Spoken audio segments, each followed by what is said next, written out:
శ్రీ వెంకటేశ్వరుని స్మరణ భక్తుల హృదయాలకు ప్రశాంతతను ఇస్తుంది. ఉదయాన్నే దైవ స్మరణతో రోజు ప్రారంభిస్తే మనసుకు ఉల్లాసం కలుగుతుంది. శ్రీ వెంకటేశుని రూపమే విభావరిలో వెలుగును, సుప్రభాతములో శ్రీవారి కాంతి సాక్షాత్కరించును. వేగంగా నిద్రలేచిన వారికి శాంతి లభించును.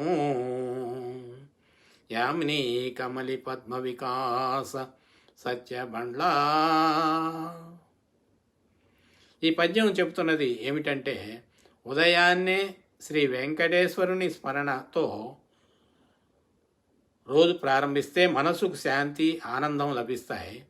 దైవభక్తి జీవితం సానుకూలంగా మారుస్తుంది. శుభం భూయాత్. జై శ్రీరామ్.